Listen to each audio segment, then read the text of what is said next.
नमस्कार, capital TV Uttar Pradesh का खास शो यूपी का दंगल देख रहे हैं आप। मैं हूं आपके साथ पूजा। यूपी में होने वाले चुनाव से पहले ही तमाम पार्टियों ने अपनी अपनी तैयारियां तेज कर दी हैं। खासकर इस बार विपक्षी दल एक ही प्लान पर काम कर रहे हैं कि किसी भी तरह कैसे भी बीजेपी को सत्ता से बाहर किया जाए। इसीलिए विपक्षी पार्टियां एक दूसरे से गठबंधन करने में जुटी हुई है। समाजवादी पार्टी और राष्ट्रीय लोकदल के बीच गठबंधन होना तय माना जा रहा है। आरएलडी के अध्यक्ष चौधरी जयंत ने कहा है कि चुनाव को लेकर अब एक बड़ा बयान उन्होंने दिया है और कहा है कि इसी महीने के अंत तक गठबंधन के संबंध में फैसला कर लिया जाएगा। तो वहीं पीएम मोदी के 3 कृषि कानून वापस लेने की घोषणा के बाद किसान अपनी जिद पर अड़े हुए हैं। अब उनकी नई शर्त सामने आई है। तो इन्हीं अहम खबरों के साथ चर्चा के लिए हमारे साथ स्टूडियो में मौजूद हैं कैपिटल टीवी के editor in chief doctor Manish Kumar. Doctor साहब, बहुत बहुत स्वागत है। धन्यवाद। समाजवादी पार्टी और आरएलडी के गठबंधन में मैं आऊंगी, लेकिन उसके पहले राकेश टिकैत की नई शर्त पे चर्चा कर लेते हैं। उन्होंने 6 नई शर्तें रखी है, तो एक एक कर मैं आपसे उसका जवाब चाहूंगी। पहला, उन्होंने कहा है कि केंद्र सरकार के प्रतिनिधि किसान संगठनों से बात करें। बातचीत तो बहुत बार हो चुकी है, लेकिन सोल्यूशन नहीं मिल रहा। देखिए, ये इस पे वो लगातार इस बात पे ध्यान दिलवा रहे हैं कि बातचीत हो। प्रधानमंत्री बातचीत करने के मूड में नहीं है। उन्होंने फैसला दे दिया और शर्त जब आप बता देंगी उसके बाद मैं आपको बताऊंगा कि बातचीत वो क्यों करना चाह रहे हैं। बड़ा इंटरेस्टिंग मसला है ये। चलिए, दूसरा भी है, वो ये है कि एमएसपी पर कानून बनाने के लिए केंद्र सरकार का फैसला वो लिखित तौर पर चाह रहे हैं। देखिए, ये बहकाने वाली बात है। एमएसपी सिर्फ और सिर्फ केंद्र सरकार का मसला नहीं है। एमएसपी स्टेट गवर्नमेंट का भी मसला है। बंगाल में अलग तरीके से होता है, यूपी में मंडी अलग तरीके से काम करती है,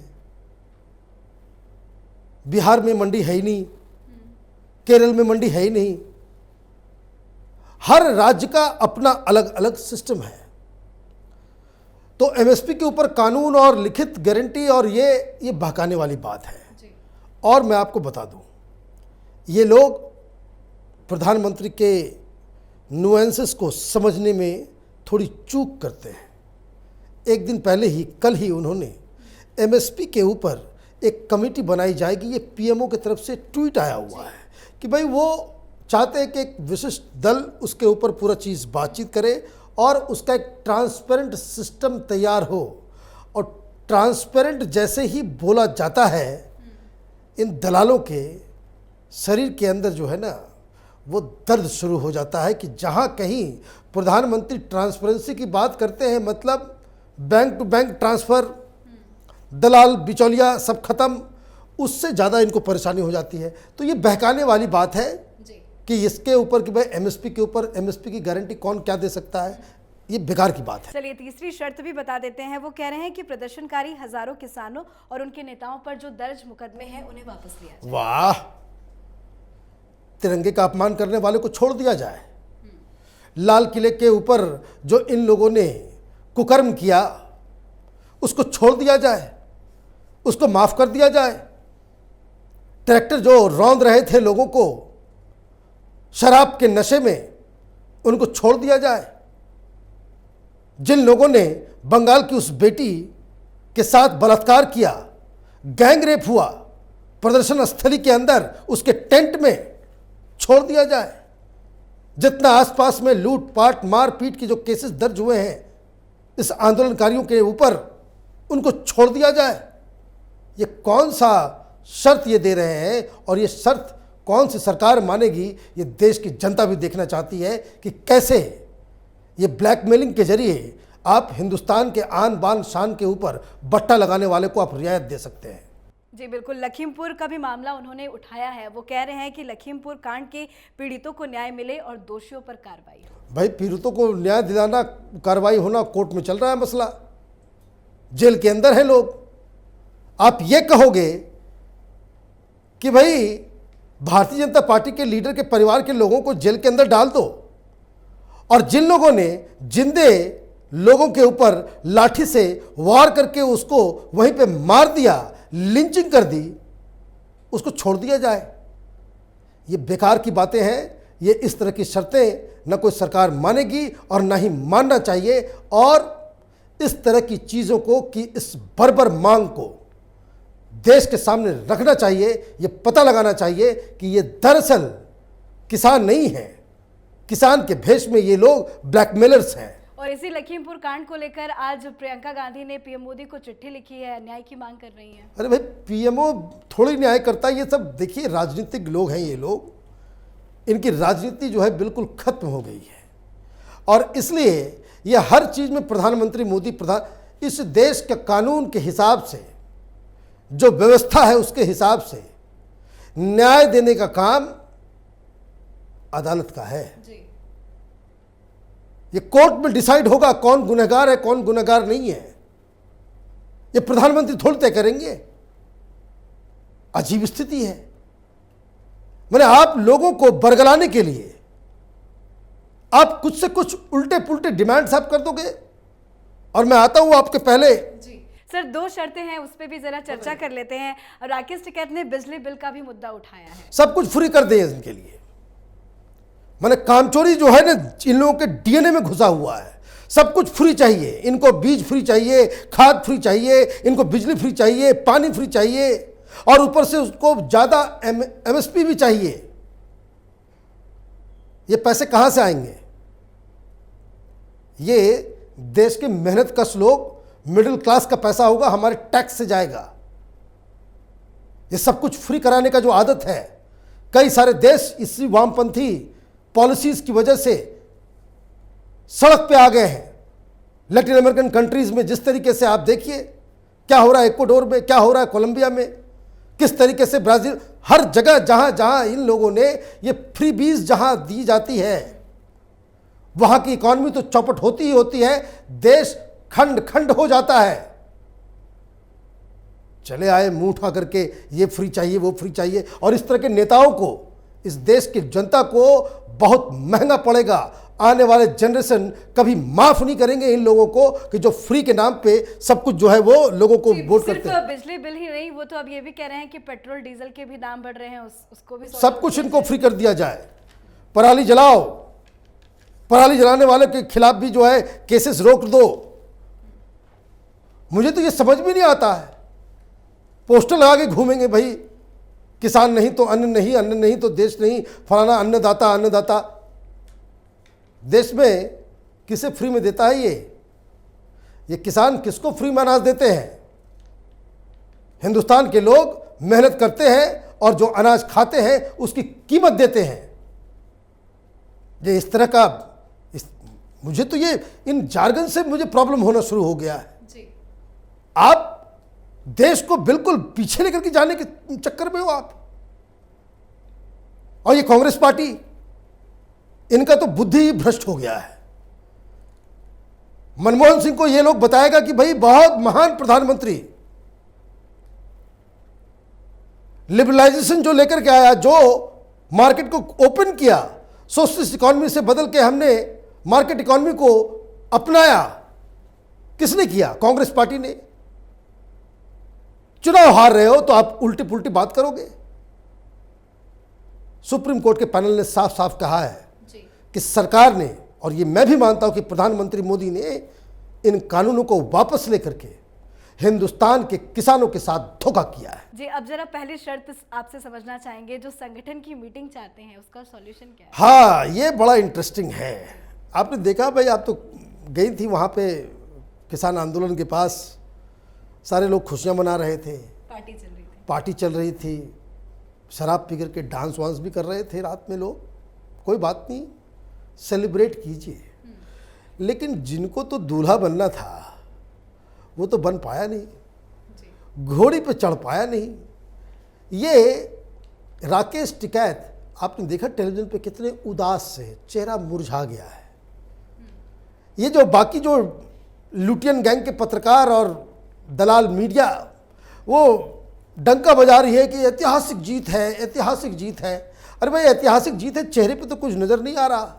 वो तस्वीर भी आई कि सिंघू बॉर्डर के ऊपर वहाँ पे किसान संगठन की मीटिंग चल रही है, लोग ऐसे चेहरा बना करके बैठे हुए जैसे कोई मैयत पे आए हुए हैं। लेकिन राकेश टिकैत को बुलाया नहीं गया। राकेश टिकैत को वहाँ बुलाया, आपस में ही फूट पड़ गई है।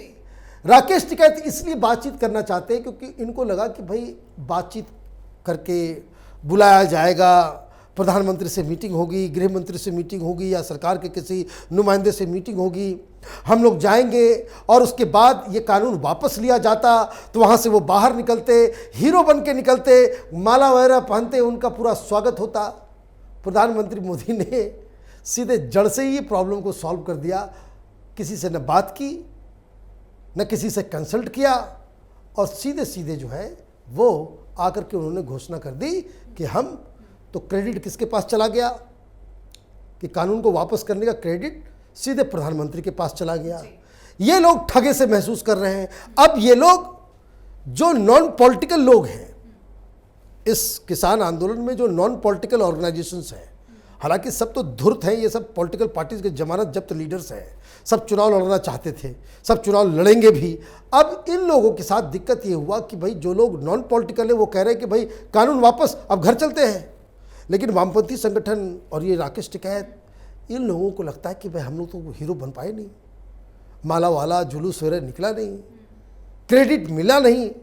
और क्रेडिट लेने के लिए बाकी सारे पॉलिटिकल लीडर, जैसे समाजवादी पार्टी वाला कह रहा है अखिलेश यादव कि हमने एक्सप्रेसवे पे जो रैली की उससे सरकार डर गई, इसलिए जो है कानून वापस कर लिया। अचानक से रॉबर्ट वाड्रा भी नजर आए, वो कह रहे भाई सिंघू बॉर्डर में हम खाना वाना इतना मदद हम लोग कर रहे थे, प्रियंका वाड्रा की वजह से ये तीनों कानून मोदी ने वापस लिया। पहले हम लोग कहते थे भाई कांग्रेसी दलाल हैं ये लोग, कांग्रेस वाले फंडिंग कर रहे हैं, तब ये लोग कहते थे कि नहीं ये पॉलिटिकल है, हमें राजनीति से कुछ लेना देना नहीं है। अभी सारे राजनीतिक दल कह रहे हैं कि भाई हमने ये किया, हमने वो किया, तो सब पोल पट्टी इनकी खुल रही है, सब क्रेडिट के लिए मार कर रहे हैं। तो ये दरअसल दिक्कत ये है कि ये जो मांग रखी जा रही है, मांग इसलिए रखी जा रही है, दे वांट एक छोटा सा सिंबॉलिक ही कि कोई कमेटी बन जाए, उसके सामने हम लोग जाएं और वहाँ पे लिख करके हमें दे दिया जाए कि भाई हम कानून वापस कर रहे हैं, हम इसके लिए भी कुछ कमेटी बनाएंगे, हम उसके लिए भी कुछ करेंगे। ये एमएसपी ये लोग मांग करेंगे, इससे पहले ही पीएमओ की तरफ से ट्वीट आ गया, मतलब तुम डाल तो मैं पात। ये प्रधानमंत्री मोदी को आप चकमा नहीं दे सकते, और राजनीतिक खेल तो उनसे आप खेलिए ही मत। वो सबसे इन सब खेल में बहुत वो जमीनी लीडर रहे हैं ना, उनको मालूम है भाई आगे क्या होगा। तो इनको क्रेडिट नहीं मिल रहा है, इसलिए शर्तें रखी जा रही है कि ताकि कोई फेस सेवर मिल जाए, कि ताकि भाई ये लगे कि भाई राकेश टिकैत की वजह से ये हो गया या फला किसान संघर्ष समिति की वजह से हो गया। तो ये मौका इनको लेकिन अब नहीं तो मिला। नए शर्त निकल कर आ रहे हैं। देखिए शर्त तो ये देते रहेंगे, उससे क्या फायदा है। हिंदुस्तान में जो सरकार लाल किले के ऊपर जो कुकर्म इन लोगों ने किया है किसान के नाम पे, आंदोलन के नाम पे इन लोगों ने जो अपनी माने काले चेहरे को प्रस्तुत किया देश के सामने, जो सरकार इन्हें माफ करेगी या जो पार्टी इनके साथ खड़ी होगी, देश की जनता उसे गंदे नाले में फेंक देगी।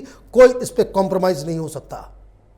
ये कोई कॉम्प्रोमाइज करने वाली बात ही नहीं है कि आप लाल किले के प्राचीर को अपवित्र करें, तिरंगे का अपमान करें, खाकी वर्दी वालों को। तो आप ये समझिए, वो तो सैक्रिफाइस है दिल्ली पुलिस की, जिसकी वजह से देश बदनाम होने से बच गया। अदरवाइज ये ब्लैकमेलर्स, ये खालिस्तानी, ये पाकिस्तानी दलाल, इन लोगों ने तो ये पूरी तैयारी कर ली थी कि भाई ये हल्ला फैल जाए कि भाई पुलिस की गोली से किसान मारे गए।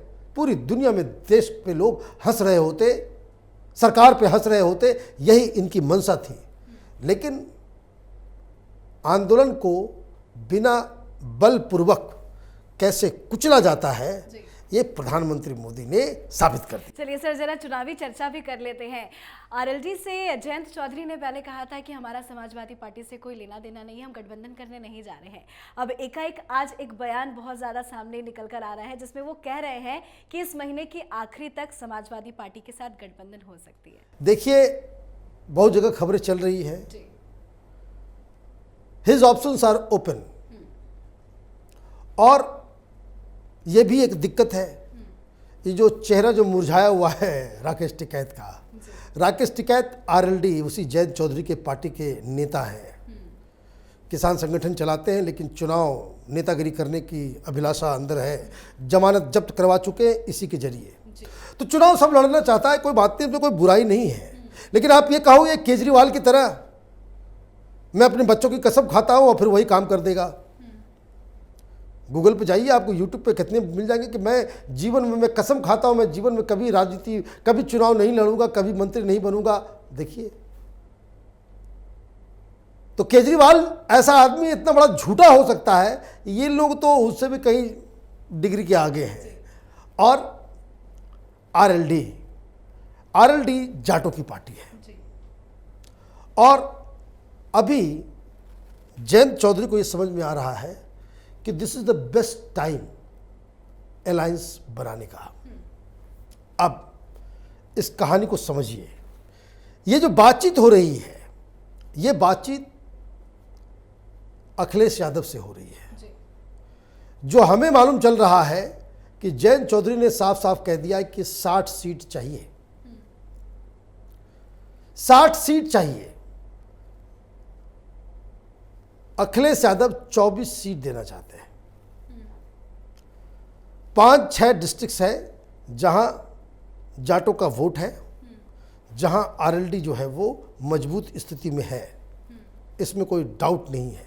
और ये किसान आंदोलन को लेकर के जो वन ऑफ द रीज़न था कि जिसकी वजह से प्रधानमंत्री ने इस फैसले को बदला भी, तो कुल मिलाकर 125 सीटें हैं इस वेस्टर्न यूपी के अंदर जो इससे इन्फ्लुएंस्ड होगा। इसमें से ज़्यादातर सीटें वैसी हैं जहाँ पे मुस्लिम पॉपुलेशन भी है, तो एक कॉम्बिनेशन बनता है। और अगर भारतीय जनता पार्टी वहाँ पे लूज आउट करती है तो बड़ी दिक्कत हो जाएगी। जयंत चौधरी एक ऐसा प्रिपोजिशन अखिलेश यादव के सामने रखना चाह रहे हैं। अखिलेश यादव कितना देना चाह रहे हैं? 24। ये मांग कितने रहे हैं? 60। निगोशिएशंस चल रहे हैं। कई जगह पे इस तरह की खबरें आ जाई कि भाई गठबंधन तय हो गया। राजनीति में कुछ भी तय नहीं होता, कोई दोस्त नहीं, कोई दुश्मन नहीं। और अजीत सिंह के बेटे तो चौधरी साहब थे, राजनीति के ऐसे माहिर खिलाड़ी कि उनके बगल में बैठा शख्स को मालूम नहीं चलता था कि अगले पल वो कौन सा डिसीजन लेंगे। तो सारी पार्टियां अपने हिसाब से, अपनी बार्गेनिंग पावर के हिसाब से वो चुनावी मैदान में कूदती हैं। जहां तक हमारे पास खबर है, जयंत चौधरी अगर यूपी में गठबंधन करते हैं समाजवादी पार्टी के साथ या फिर किसी और के साथ, तो केंद्र में ये राजनीति नहीं कर सकते, मंत्री नहीं बन सकते। उनकी जो इच्छा है, उनकी जो प्लानिंग भी है, और जो सही प्लानिंग हो सकती है।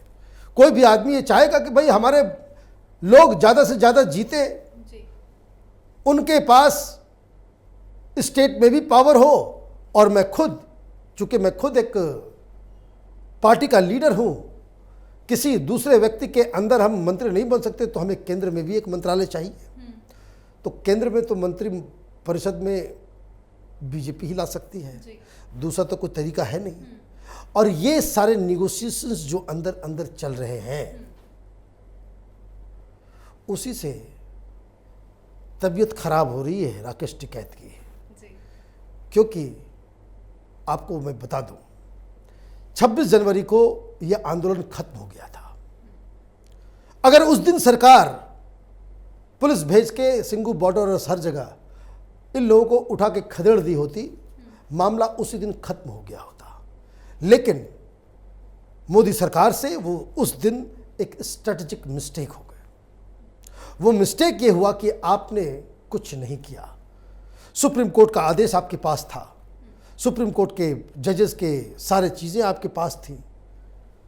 पब्लिक ने देखा किस तरीके से ये सारा कुछ चल रहा है, लाल किले पे क्या हुआ, आईटीओ पे क्या हुआ, किस तरह से इन लोगों ने उद्दंडता की।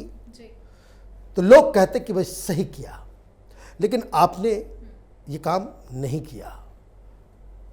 तो वो जो रोने का जो ड्रामा हुआ, तो जो लोग जो भीड़ आए थे वो आरएलडी के कार्यकर्ता थे। मतलब ये कि आंदोलन का जो बॉस था वो जयंत चौधरी ही था। He was use as a pawn Rakesh Tikait. Media ने बढ़ा चढ़ा दिया, लेकिन फिर भी जो ज़मीनी हकीकत है वो हकीकत है। हकीकत ये है कि राकेश टिकैत के दिमाग में ये लग रहा था कि उनके बिना अब कुछ नहीं हो सकता। वेस्टर्न यूपी पे जाट सब इनके पीछे आ गए, और ये पार्टी जो है उनकी जो बड़ा बॉस है वो अलग अलग जगह पे निगोशिएशन कर रहा है, और इनके बिना जानकारी के।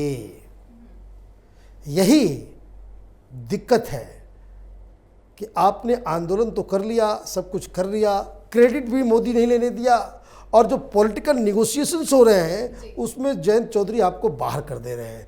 तो ये दोनों तरफ से जो है उसको कहते हैं न माया मिली न राम, वही स्थिति में राकेश टिकैत फंस गए। सर, एक आखिरी सवाल भी है, जल्दी से उसका जवाब आपसे चाहूंगी। जो किसान आंदोलन, कृषि कानून को जो मोदी सरकार ने रद्द करने का ऐलान किया है, उसका इम्पैक्ट 125 सीटें जिसका आप चर्चा कर रहे थे उस पर पड़ेगा।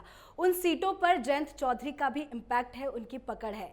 वो समाजवादी पार्टी से बातचीत करते हैं, उन्होंने जो डिमांड रखी है जितनी सीटों को लेकर, अगर वो बीजेपी से यही डिमांड रखते हैं तो क्या उनकी डिमांड को पूरा किया जाए? देखिए, बीजेपी के साथ इस तरह का डिमांड आप रखेंगे तो बीजेपी के साथ निगोशिएशन करना पड़ेगा। बीजेपी आपको एक मंत्री पद भी ऑफर कर सकती है जो दूसरे किसी दल में ऑफर नहीं होगा। बात बहुत ही चॉइस बहुत ही सिंपल है कि आप 30-40 सीट लेकर के चुनाव जीते, समाजवादी पार्टी के साथ आप चुनाव लड़ेंगे, जीत हार की गारंटी नहीं है।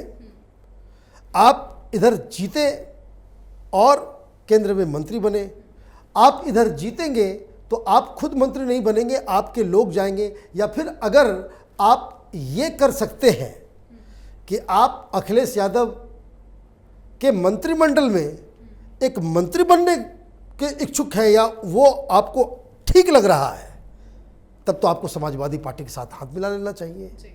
और अगर आपकी मंशा रियल सेंस में नेशनल पॉलिटिक्स में भी हाथ, जैसे अजीत सिंह केंद्र में मंत्री बनते थे, उनके पास ज़्यादा सीटें नहीं, बस यही 4-5 डिस्ट्रिक्ट है जहाँ पे ये आरएलडी है, लेकिन वो हमेशा सरकार किसी की भी हो, अजीत सिंह जो है बाकायदा बने हुए मंत्री। तो क्या वो राह अपनाना है या फिर एक सेकंड फिडल के रूप में यूपी की राजनीति में ही सीमित रखना है अपने आप को? तो ये दो चॉइस है। अगर मैं रहूं जयंत चौधरी के पास की जगह पे, तो मैं तो कहूंगा कि भाई हमारे पास जो बीजेपी के पास जो ऑफर है वो ज़्यादा लुक्रेटिव है, वो हमारे फ्यूचर राजनीति के लिए ज़्यादा बेहतर होगा, then I will go for hit. तो कहीं जयंत चौधरी के साथ साथ राकेश टिकैत भी पीछे पीछे बीजेपी का दामन ना था? बिल्कुल करना ही पड़ेगा, यही दिक्कत हो रही है उनको। यही दिक्कत हो रही है कि भाई वो कहाँ कैसे किस चीज़ में सामंजस्य बिठाएं। वो तो बोल तो बहुत कुछ रहे हैं, लेकिन ज़मीन जो है पैर के नीचे से आधा जयंत चौधरी ने खींच लिया है और आधा मोदी ने खींच लिया है। यही दुविधा में है राकेश टिकैत। चलिए, अभी तो चर्चा हो रही है समाजवादी पार्टी के साथ गठबंधन की, पर ये राजनीति आपने कहा कब क्या हो जाए पता नहीं। राइट। आखिर में पता चलेगा कि वो बीजेपी के साथ आ गए। बहुत बहुत शुक्रिया धन्यवाद बातचीत करने के लिए। तो मोदी के अहम फैसले के बाद भी किसान अपनी जिद पर अड़े हुए हैं। राकेश टिकैत की ये नई शर्त पर सरकार क्या कुछ एक्शन लेती है ये भी आने वाले वक्त में पता चलेगा। पर इससे एक बात तो साफ है कि मोदी के इस फैसले के बाद राकेश टिकैत की डिमांड बढ़ती जा रही है। राकेश टिकैत को लग रहा है कि मोदी सरकार उनके हर एक जिद को पूरा करेगी, पर ऐसा होना काफी मुश्किल है। इस खास शो में यूपी के दंगल में फिलहाल इतना ही। उत्तर प्रदेश से जुड़ी तमाम छोटी बड़ी खबरों के लिए देखना ना भूलें कैपिटल टीवी का ही channel capital TV Uttar Pradesh. नमस्कार।